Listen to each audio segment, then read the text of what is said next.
we are coming into times where you cannot predict tomorrow. Like, the truth is America is bankrupt, right? The American government is bankrupt many times over. We're in the negative trillions of dollars of debt. Not we, but the American government is in the negative trillions of dollars of debt. You know, at some point they might cut off social services. By social services, I mean like healthcare for the poor, public schools, things like this, you know, but they're not going to cut off the military spending. Why?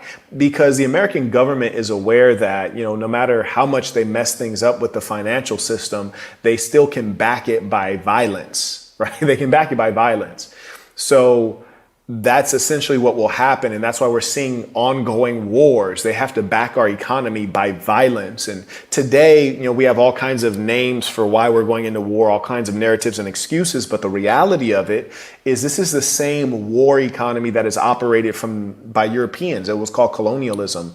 You know, like, it's not new that grain and different, you know, core resources have been sent from Africa and other parts of the world into Europe, right? Europe is not the breadbasket of the world. Europe is not where we get, you know, the primary resources that power the modern world.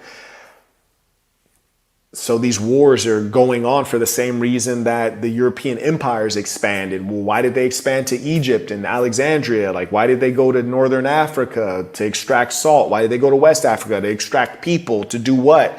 To till the land, to extract resources from the land. North America, Caribbean, South America.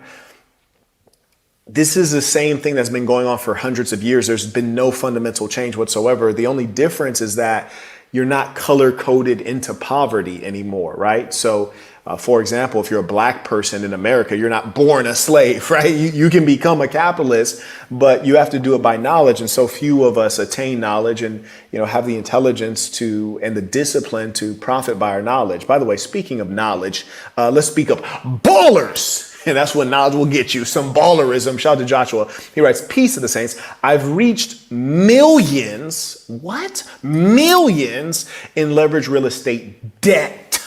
Huh? Rich Dad, Poor Dad, and Richest Man in Babylon was a game changer for me personally. Richest Man in Babylon is one of the books on my book list on Amazon.com/shop/The Saint in the Center. Amazon.com/shop/The Saint in the Center. Absolutely. And The Richest Man in Babylon, whew, for me, that was huge. And I've also read Rich Dad, Poor Dad, and Robert Kiyosaki gives great advice, and it works. He writes, this live is a multi-million-dollar lesson on its own. Thank you for this education lecture, sir. I appreciate that. And you know what?